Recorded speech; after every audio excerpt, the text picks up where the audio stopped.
Glass Animals, I love you so effing much. Album review, let's chat about it. Hey friends, what's going on? John here from What's Spinning here tonight to chat about this fourth album from UK-based indie pop act, Glass Animals. They've been at it for quite some time now, and in that short period of time, they've blown up quite a bit. They have a massive fan base, and I have to be brutally honest, I am not among them. Yeah, as a matter of fact, since their debut record, Zaba, there was just something about this band that just did not sit well with me. Now, I thought that when they focused on this record, there were a good handful of tracks here or there that I thought were pretty cool. Definitely a vibe even, but there were also just so many way too sugary sweet tracks that just blended together and just really frustrated me more than anything. Now, their follow-up, How to Be a Human Being, I still stand by this. I thought it was a big leap for the band. I think that tracks like Youth and Cane Sugar and Pork Soda are three of the best tracks the band has ever put out, period.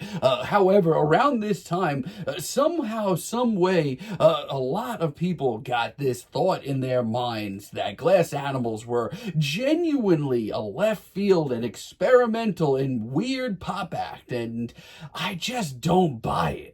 Like, yeah, sure, How to Be a Human Being was a big leap for the band, and I saw, some genuine growth here. But then Dreamland happened, and listen, I like Tokyo Drifting as much as the next guy. And while I've heard it enough for 9 lifetimes, Heat Waves is actually probably one of the better tracks they've ever put out. But the rest of this record, it's just not good. It's so sleepy, so bland, so boring. This is just so lifeless, and there are so many people that think this is genuinely out there, and every time a Glass Animals album rolls around, I get a little worried about what I'm gonna hear. And leading up to this thing, hearing singles like Creatures in Heaven, I was not looking forward to it, but I stand by this, and I give credit where it's due. While far from perfect, this is a step in the right direction, albeit a small one. Show Pony starts this album off, and I give credit where it's due. This is a pretty decent start for the album. While I'm not always a fan of the vibe of Glass Animals music, this beat is very colorful, it's very sunny, it's very carefree, and I don't hate it. I wouldn't say this is anything new, though. This is nothing bold or daring in the Glass Animals discography. No, this just sounds like their sound, just a very decent example of it. It also does have some serious highlights. I'm looking at the wonky synths and this harmony, which is really infectious. It's a decent start, and that goes double for What the Hell is Happening. This follows suit surprisingly well, and I have a lot of the same feelings on it. This is one of the best deep cuts I've heard from the band in, years. It's super colorful, it's playful, it's whimsical, and I mean, for a guy like me that's never been really that into the band's sound, the more upbeat vibes of this track, my God, did I need those. And vocal-wise, this is some of Dave's best vocal work here. Call me crazy, but I am seeing some growth here, even though it's nothing wild or groundbreaking. It's just a little more focused, and I appreciate that. I also really like A Tear in Space, aka Airlock. Initially, I was not really that into this single, but dare I say, hearing it in the grand scheme of things actually made me enjoy it a lot more. Now, I will say this, once again, it's very much strictly the Glass Animals sound, but they put a little bit more effort into the atmosphere here, and the result is honestly intoxicating. The chorus especially, I mean, dare I say, it sticks with me. Yeah, don't tell the homies, but I kind of fuck with this. Also, How I Learned to Love the Bomb. Not only is this the best track here, this is one of the best Glass Animals tracks they've put out in years. I love the riff here. The pacing, too, is also very dramatic. And the dual vocals, kind of going back and forth, which is something we almost never hear from Glass Animals, it's really tasty. Not only that, this is how you work a groove. I would argue I've never heard Dave Bailey sounding this charismatic ever. So while not the biggest leap in the world, I mean, I salute the growth here. The band do seem a little bit more focused this time around, and I appreciate that. But let me tell you, we are not out of the woods yet, my friends. I mean, for example, this album's lead single, Creatures in Heaven, not for me.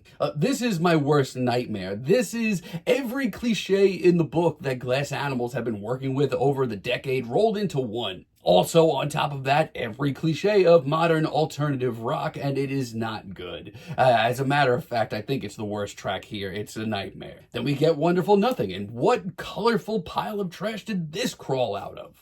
This reminds me of every track I didn't like on their debut record. If there was any substance to this track, I wouldn't be in the boat that I am in right now, but there really isn't. This just sounds like a track we have heard dozens of times. Every rehashed sound, every element of Glass Animals that I wasn't into to begin with is back with a vengeance, and I'm scared. Yeah, and you can totally forget about any sort of progression. Yeah, that ain't happening. Just such a hit and miss album once again. I Can't Make You Fall in Love Again, my friends, don't think we're out of the woods just yet, because this one's rough. This instrumental in parts is actually kind of weird and genuinely experimental. That got my hopes up. But then Dave Bailey shows up, doing what can explain to be his best Adam Levine impression. It really sounds like it. Yeah, it's rough times, and this is mixed bag o'clock, my friends. White Roses, this track right off the bat actually caught my ears because I like the instrumental quite a bit. Then we get Dave popping in with another sugary sweet, over-dramatic, over-emotional performance, and I've had my fill of those. It sounds like one of the worst tracks from Dreamland. But then we have On the Run, and genuinely, I think this track is masterful. This is easily the most trippy and genuinely experimental cut that I've heard from Glass Animals in forever. It may not be my favorite track from start to finish. I wish it had a little bit better of a hook. And the songwriting's not my favorite, but overall, if we heard more tracks like this from Glass Animals in the future, you can count me in. But then we get lost in the ocean as a finale, and by this point, I'm tired, and the entirety of Glass Animals also sound exhausted.